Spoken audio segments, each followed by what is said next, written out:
दोस्तों, आज हम आपके सामने पेश करने जा रहे हैं भटकती राजकुमारी की आत्मा की कहानी। काली चौदस का दिन था। मनसुख रात को गाड़ी लेके अकेला निकला था। वह गांव की ओर नए साल की खुशी मनाने जा रहा था। ऑफिस धनतेरस तक चालू होने के कारण वह पगार और बोनस लेकर खुश होकर जा रहा था। वह अचानक वह रास्ते पर से गुजर रहा था जहां पर कोई इंसान की कोई चहल पहल नहीं थी। कुत्ते के रोने की आवाज़ सुनाई देती थी। काफी रात हो चुकी थी। चारों ओर सन्नाटा छाया हुआ था। सभी जगह अंधेरा ही अंधेरा छाया हुआ था। मनसुख का जी घबरा रहा था। वहाँ दूर दूर तक ना कोई गाड़ी दिख रही थी, ना कोई इंसान, ना कोई गांव, ना कोई घर। वह सोच रहा था रास्ता कब खत्म हो, लेकिन रास्ता खत्म ही नहीं हो रहा था। ठंड बहुत बढ़ रही थी। रास्ते में बहुत ही खड्डी होने के कारण मनसुख की गाड़ी धीरे धीरे चल रही थी। वहीं उसके गाड़ी का आगे एक बहुत बड़ा खड्डा आ जाता है तो उसकी गाड़ी का पीछे का पहिया उसमें घुस जाता है। उसके पास कोई सामान नहीं था जिससे वह गाड़ी के पहिए को बाहर निकाल सके। रात का सन्नाटा बढ़ रहा था। ठंड के कारण और अंधेरे के कारण मनसुख थोड़ा घबरा रहा था कि अब क्या करे, क्योंकि दूर दूर तक ना कोई इंसान नहीं दिखाई दे रहा था। तभी उसे किसी के घुंघरू की आवाज़ सुनाई देती है, जैसे कोई औरत उसके थोड़े दूर से गुजर रही हो। उसे लगा शायद उसे वहाँ कोई मदद मिल जाए। उस भावना से वह उस घुंघरू की आवाज़ की दिशा में चलने लगता है। चलते चलते वह अपनी गाड़ी से बहुत दूर निकल जाता है और उस औरत का पीछा करते करते वह एक सुनसान हवेली की ओर बढ़ता है। वह ऐसी उस बड़ी सी हवेली में दरवाज़ा खोलकर प्रवेश करती है। दूर से मनसुख को लगता है कि शायद वह औरत यहाँ रहती होगी या दूसरे कोई इंसान से उसे शायद मदद मिल जाए। उस भावना से वह उस महल के दरवाज़ा खोलता है और अंदर प्रवेश करता है। जैसे ही वह अंदर प्रवेशता है, महल का बड़ा सा दरवाज़ा अपने आप बंद हो जाता है। वह बहुत घबरा जाता है और वापस बाहर निकलने के लिए पीछे दरवाजे की ओर मुड़ता है, पर दरवाज़ा खुलता नहीं। वापस फिर से पीछे से घुंघरू की आवाज़ सुनाई देती है। उसके पसीने छूट जाते हैं। वह औरत महल के अंदर प्रवेश करती है तो पूरे महल की बत्तियां चालू हो जाती है। तब मनसुख के मन में जान आती है कि शायद अंदर कोई मदद अब मिलेगी।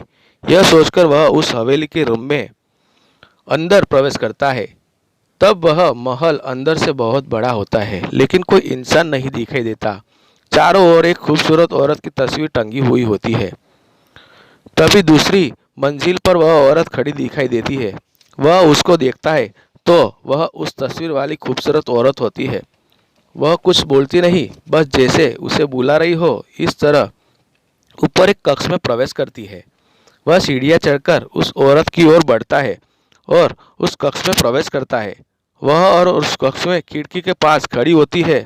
मनसुख आवाज़ लगाता है, कौन है आप? और इस महल में दूसरा कोई क्यों नहीं दिखाई देता? मुझे मदद चाहिए। मेरी गाड़ी यहाँ फंस गई है। मुझे अगर कोई मदद कर सकेगा, इसलिए आपको देखकर मैं यहाँ तक पीछे पीछे चला आया। क्या यहाँ कोई मुझे मदद मिलेगी?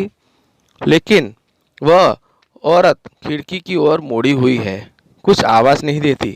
तब मनसुख ने फिर से आवाज़ लगाई, आप सुन रही है?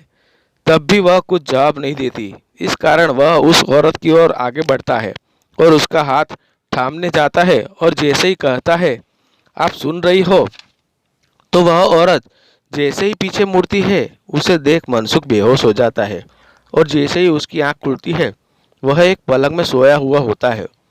वह बहुत ही बड़ा कक्ष होता है। चारों ओर से दरवाजे बंद होते हैं। वह सनसना जाता है कि आखिर में कहाँ फंस गया। वहीं उसकी नज़र एक संदूक पर पड़ती है। उससे आश्चर्य होता है कि उस संदूक में क्या होगा। कहीं सोना, चांदी, हीरे जवाहरात तो नहीं। उस आश्चर्य के बीच वह उस संदूक की ओर बढ़ता है। तभी फिर से वापस उसे उस औरत की घुंघरू की आवाज़ सुनाई देती है। वह रुक जाता है और आवाज़ फिर बंद हो जाती है। वह उस संदूक को देखते ही रहता है। उसको चैन नहीं होता। आखिर क्या हो सकता है उस संदूक में? इस भावना से वह संदूक उठा लेता है और उस पलंग में जाकर उसे खजाना होगा, यह उत्सुकता से उसे पलंग में बैठकर उसे खोलता है तो उसमें उसे एक बड़ी सी किताब मिलती है, जैसे सदियों पुरानी हो। उस पर बहुत ही धूल लगी होती है। क्या होगा इस किताब में? किसकी किताब हो सकती है? क्या रहस्य हो सकता है? यह भावना से वह किताब को बाहर निकालता है और उसके ऊपर की धूल निकालता है, और जैसे ही वह किताब खोलता है तो क्या देखता है? तो दोस्तों, आज की यह कहानी यहीं तक। अगर आपको यह कहानी आगे सुननी है तो मेरी इस चैनल को लाइक कीजिएगा और कमेंट में लिखिएगा, तथा मेरे इस वीडियो को शेयर ज़रूर कीजिएगा और मेरी इस चैनल को सब्सक्राइब ज़रूर कर देना, जिससे हम इसके आगे की कहानी आप तक पेश कर सके।